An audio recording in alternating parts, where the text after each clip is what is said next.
Hello guys, അങ്ങനെ നമ്മൾ ഇപ്പോൾ കുളിച്ച് ഒരുങ്ങി കെട്ടി എങ്ങോട്ടാണെന്ന് വെച്ച് കഴിഞ്ഞാൽ നമ്മളൊരു ബർത്ത്ഡേ പാർട്ടിക്ക് പോവാണ്. അതിന് മുമ്പ് ഇച്ചിരി വല്ലതൊക്കെ കുത്തി കയറ്റിയിട്ട് പോകാം. അമ്മ ഉണ്ടാക്കി ചക്ക വരട്ടിയതാണത്. അങ്ങനെ നമ്മൾ പൊയ്ക്കൊണ്ടിരിക്കുകയാണ്. എങ്ങോട്ടാണെന്ന് വെച്ച് കഴിഞ്ഞാൽ മമ്മിയുടെ സിസ്റ്ററുടെ ബർത്ത്ഡേ ആണിന്ന്. നമ്മളിങ്ങനെ വണ്ടിയിൽ പൊയ്ക്കൊണ്ടിരിക്കുകയാണ്. നമ്മളുടെ ആൻറ്റിയുടെ കുഞ്ഞ്, ഇപ്പം നമ്മൾ ബർത്ത്ഡേ സെലിബ്രേറ്റ് ചെയ്യാൻ പോകുന്ന ആൻറ്റിയുടെ കുഞ്ഞാണ്. ഈ ബർത്ത്ഡേ എല്ലാം പ്ലാൻ ചെയ്ത് അവിടെ ഒരു സർപ്രൈസ്, അവിടെ അമ്മയ്ക്ക് ഒരു സർപ്രൈസ് കൊടുക്കാനായിട്ടാണ് നമ്മളെല്ലാം വിളിച്ചിരിക്കുന്നത്. നമ്മൾ വഴി ചെന്നിറങ്ങി ഒരു ആൺതുണയ്ക്ക് വേണ്ടിയിട്ടാണ് ഈ ആൺതുണയും കൂട്ടി നമ്മൾ മുന്നോട്ട് നടന്നുകൊണ്ടിരിക്കുന്നത്. ഞങ്ങൾ ഇത്രയും പെണ്ണുങ്ങളുടെ സംരക്ഷണം ഏറ്റെടുത്ത ഒരു പുരുഷനാണവൻ. അങ്ങനെ ഞങ്ങൾ നടന്ന് പോയിക്കൊണ്ടിരിക്കുകയാണ്. അവരുടെ വീട്ടിൽ ചെന്ന് കയറിയ ആൾ അമ്മച്ചിയെ കണ്ടു. അപ്പോൾ എന്താണ് എന്നുള്ള ഒരു അന്താളി പണി കണ്ടുകൊണ്ടിരിക്കുന്നത്. അൺഎക്സ്പെക്റ്റഡ് ആയിട്ടായിരുന്നു എല്ലാം സംഭവിച്ചത്.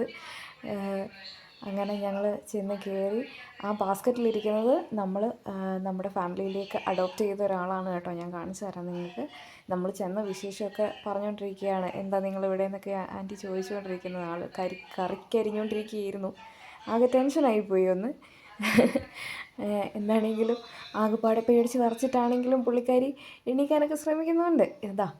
ഇതാണ് നമ്മൾ അഡോപ്റ്റ് ചെയ്ത ആൾ. ഇവൾ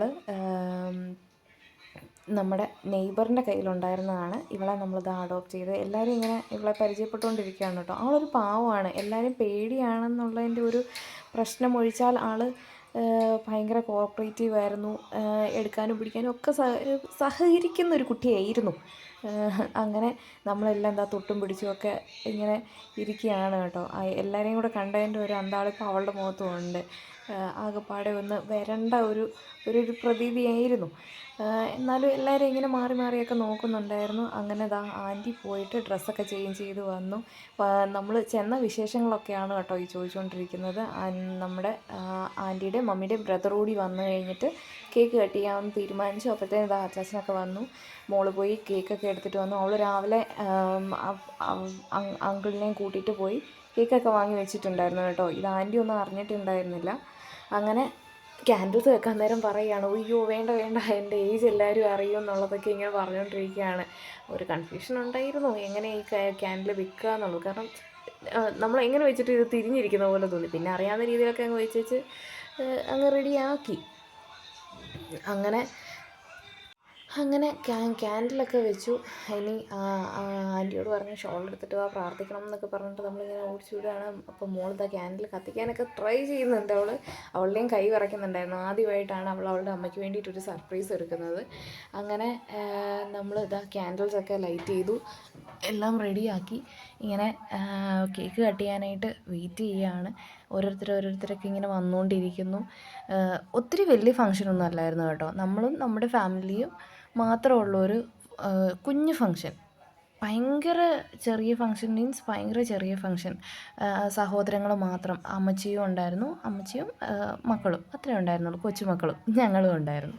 അങ്ങനെ പ്രാർത്ഥിച്ചുകൊണ്ടിരിക്കുകയാണ്. അയ്യോ എൻ്റെ വീഡിയോ എടുക്കല്ലേ എന്നും പറഞ്ഞാൽ അവനെ വിളിച്ചത് കേട്ടോ.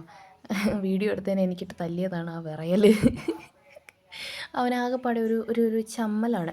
എല്ലാവരും പ്രാർത്ഥിച്ചുകൊണ്ടിരിക്കുമ്പോഴത്തേനും ഞാനിങ്ങനെ വീഡിയോ എടുക്കുന്നു, പിള്ളേരുടെ കൂടത്തിൽ കളിക്കുന്നു, അങ്ങോട്ടും ഇങ്ങോട്ടും എല്ലാം ഇൻസ്ട്രക്ഷൻസ് കൊടുത്തുകൊണ്ടിരിക്കുന്നു. അങ്ങനെയൊക്കെയാണ് അവിടെ നടന്നുകൊണ്ടിരുന്നത്. ചിരിക്കാൻ പറഞ്ഞാൽ ഒരാളിപ്പോൾ ചിരിക്കുന്നതാണ് കേട്ടോ. എന്ത് സ്മൈലല്ലേ. അങ്ങനെ പ്രാർത്ഥിച്ചുകൊണ്ടൊക്കെ ഇരിക്കുകയാണ്. അമ്മച്ചി പ്രാർത്ഥിക്കുന്നു. എന്താണെന്നറിയില്ല, അങ്ങ് നീട്ടി അങ്ങ് പ്രാർത്ഥിച്ചത് കാരണം മെഴുകുതിരി പകുതി അങ്ങ് ഒരുങ്ങി. അപ്പോഴത്തേനും ഞാനതങ്ങ് കെടുത്തി. അങ്ങനെ പെട്ടെന്ന് പരിപാടികളെല്ലാം തീർക്കാനായിട്ട് വീണ്ടും ആൻറ്റിയെ കൊണ്ട് ക്യാൻഡിൽ കത്തിക്കാനായിട്ട് നോക്കിക്കൊണ്ടിരിക്കുക. ഇത് കത്തിച്ചിട്ടും കത്തുന്നില്ല എന്നുള്ളൊരു അവസ്ഥയിലായിരുന്നതുകൊണ്ട് കൊച്ചു പറഞ്ഞ് ഞാൻ കത്തിക്കാം എന്ന് പറഞ്ഞ് കത്തിച്ച് അങ്ങോട്ട് കൊടുക്കുകയും ഇപ്പോൾ കണ്ടോണം വെപ്രാളം മൂത്തിട്ട് ആൻറ്റി അത് ഊതിക്കെടുത്താൻ വരികയും തല്ലിക്കെടുത്താൻ വരികയൊക്കെ ചെയ്യുന്നു. കണ്ടോ വെപ്രാളം മൂത്താൽ മനുഷ്യർക്ക് ഇങ്ങനെയും സംഭവിക്കുമെന്ന് ഇപ്പോഴാണ് മനസ്സിലാവുന്നത്. അങ്ങനെ ആൻറ്റി കേക്കൊക്കെ കട്ട് ചെയ്തു. കേക്ക് എല്ലാവർക്കും കൊടുക്കുകയാണ്. ആദ്യം അമ്മച്ചിക്ക് കൊടുത്ത അമ്മച്ചി പാവം അങ്ങ് ഇമോഷണലായി. കൊച്ചു കള്ളി. അമ്മച്ചിക്കൊരു ഇമോഷണൽ ഇത് എപ്പോഴും ഉണ്ട് കേട്ടോ. മക്കളുടെ കാര്യത്തിൽ അമ്മച്ചി ഭയങ്കര ഇമോഷണലാണ് എപ്പോഴും. അങ്ങനെ കേക്ക് കട്ടിങ്ങൊക്കെ നല്ല ഗംഭീരമായിട്ട് ഇങ്ങനെ നടന്നു. എല്ലാവർക്കും കേക്കൊക്കെ കൊടുത്തുകൊണ്ടിരിക്കുമ്പോൾ അവിടെ നിന്ന് ഓരോരുത്തർ ഇങ്ങനെ പറയുന്നുണ്ട്, ആൻറ്റിയുടെ കൈ എന്തിനാണ് വിറയ്ക്കുന്നത് ഇങ്ങനെ ചോദിക്കുന്നുണ്ടായിരുന്നു. അങ്ങനെ പപ്പായ്ക്ക് കേക്ക് കൊടുക്കാൻ വന്നപ്പോഴത്തേക്കും പപ്പ ആദ്യം വായിലിട്ടു. എല്ലാവരും കളിയാക്കിയതിന് ശേഷം തിരിച്ചു കൊടുക്കുകയും ചെയ്തു കേട്ടോ. അങ്ങനെ കേക്ക് കട്ടിങ്ങൊക്കെ നല്ല ഭംഗിയായിട്ട് കഴിഞ്ഞു കേട്ടോ. അങ്ങ് സന്തോഷമായി എല്ലാവർക്കും. അങ്ങനെ എനിക്കും ഒരു പീസ് കേക്കൊക്കെ കിട്ടി. അത് കഴിഞ്ഞിട്ട് നമ്മൾ ആൻറ്റിയെ കൊണ്ട് തന്നെ പായസമൊക്കെ ഉണ്ടാക്കിച്ചു, കുടിച്ചു. ഒരു 2 hours കഴിഞ്ഞപ്പോഴത്തേനും നമ്മളിതാ വീട്ടിൽ തിരിച്ചെത്തിയപ്പോൾ ഇവനാണ് നമ്മളെ വെൽക്കം ചെയ്യുന്നത് നമ്മുടെ വീട്ടിലോട്ട്.